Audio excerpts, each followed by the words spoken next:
Hi everyone, so my name is Megan Bard, and today I will be talking about the uses and gratifications theory.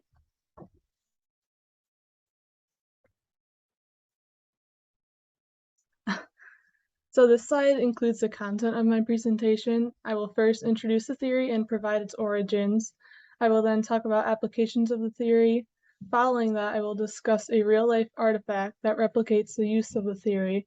After that, I will reflect on the theory and how it relates to things we've learned thus far. And lastly, I will present discussion questions for you to think about. Let's begin. So according to our textbook, the uses and gratification theory, otherwise known as UGT, represents a somewhat different means by which to analyze and explain the use of mediated communication. Rather than look at the media choices made by a message sender, UGT focuses on why a receiver uses particular media forms. Specifically, UGT maintains that because humans have options and free will, individuals will make specific decisions about which media to use and when to use them. The choices and decisions you make are based on personal needs and values you wish to fulfill. Therefore, you can select among various media for gratification of your individual needs. Leo Katz first introduced the uses and gratification approach when he came up with the notion that people use the media to their benefit. Katz was an American sociologist who attended Columbia University where he studied sociology. The perspective emerged in the early 1970s as Katz and his colleague Jay Blumler continued to expand the idea. Blumler graduated from Anahuac College in Ohio with a degree in political science. This theory was contemporary because it contradicted older views that assumed the audience was a passive group. The uses and gratifications approach views the audience as active, meaning that they actively seek out specific media and content to achieve certain results or gratifications that satisfy their personal needs. The sources of the media chosen are distinctive.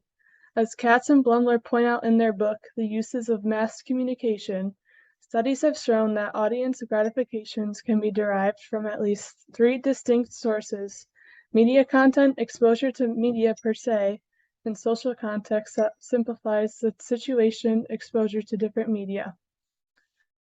It is clear that the audiences spend time using the media in various ways. Whether they are killing time or using it as a social tool, each medium is unique in its purpose. There are three primary assumptions that are involved with the theory. First, Katz believed audience members actively use various media to fulfill certain needs or goals. Therefore, media usage isn't passive, involuntary, or coerced. Instead, media technologies present numerous options available to fulfill a person's social or psychological needs and values. The increase in communication technologies available to people in the 21st century only boosts the viability of the notion of choice. In this way, UGT suggests that the media use is active and goal-driven based on individuals' needs. Secondly, mass communication is not something that happens to you and the media does not do anything to you. Media owners do not control you and force you to watch something. Rather, UGT maintains that a person must identify their need and make a media choice themselves. Individuals choose to surf the web, post a TikTok, or watch a YouTube video. Having said this, the term media effects is misleading. Katz and Blumler did not believe in the simple straight line effect, where a given medium causes people to think and behave a certain way. According to Katz and Blumler, audience members choose a medium and allow themselves to be swayed, changed, or influenced, or not. You choose to watch a Netflix movie. Netflix doesn't turn itself on and watch you. Lastly, the third assumption highlights the notion that media outlets compete with other available means of satisfying personal needs. There are many ways to fulfill individual needs. If you feel frustrated after a stressful day at school, you may want to fulfill your needs and turn on your favorite sitcom. Alternatively, you may meet your needs by taking a walk, working out at a gym, or taking a hot bath. Having said all this, the mass media represent only a handful of alternatives available to you. So in 2012, a study was conducted by Melanie Grehels, these names are hard to say, Narissa, and Puniat Carter. The study sought out how the uses and gratification theory can be applied to college students' texting habits. Applying the role of uses and gratifications to text messaging habits and practices of college students can provide further insight as to which communicative needs are being satisfied through the use of text messaging.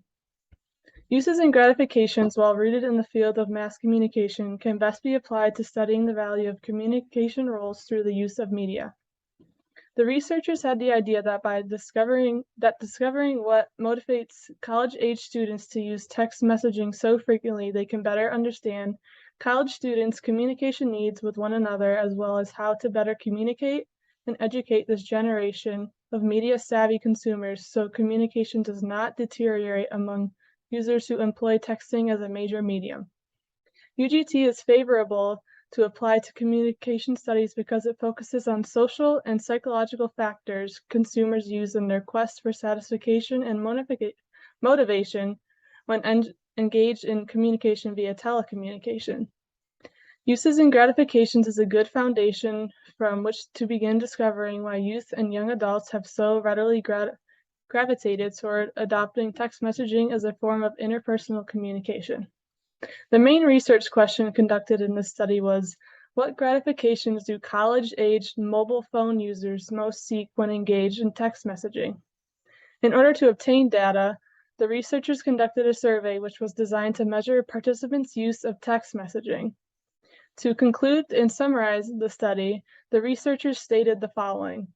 The rapid adoption and need for this medium shows humans are looking for more convenient ways to stay connected with one another through technology, especially when that technology is easy to obtain and use.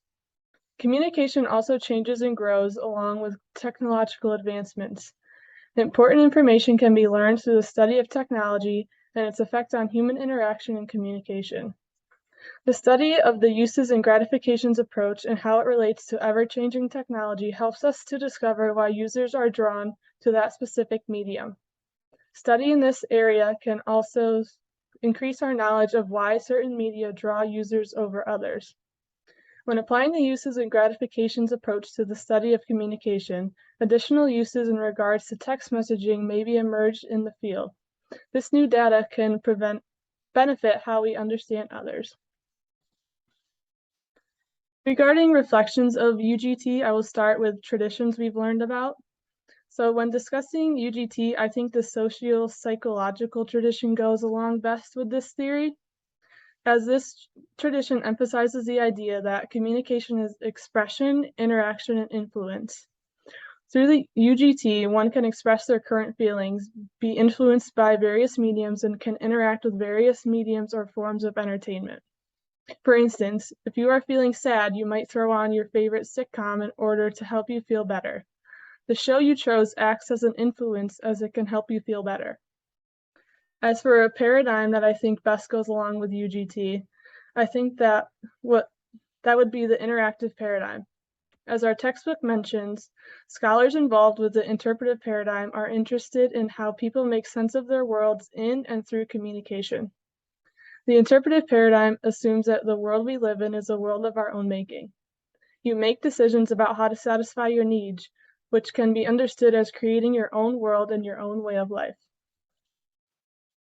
To conclude my presentation, I have some questions for you. My first one is, what are some sources of entertainment that you go to when you're trying to satisfy your needs? For instance, if I'm trying to decompress from a long day, I will typically turn on the TV or turn on a gaming system in order to relax. Additionally, what are some of your comfort shows or movies that help relieve your stress? If I had a tough day, I would typically turn on Friends, The Office, or New Girl, because for that 20 minutes or half an hour that they're on, I forget about all my struggles of the day. They are also my 3 favorite shows, so even though I've seen each episode hundreds of times, I always find myself laughing and they just bring me a lot of joy. So I would really like to hear what your entertainment outlets are and what some of your comfort shows and movies are. I think it'll be interesting to hear what everyone says. Thank you all for taking the time to watch my presentation, and I look forward to reading your responses. Have a great day and good luck with the rest of your semester.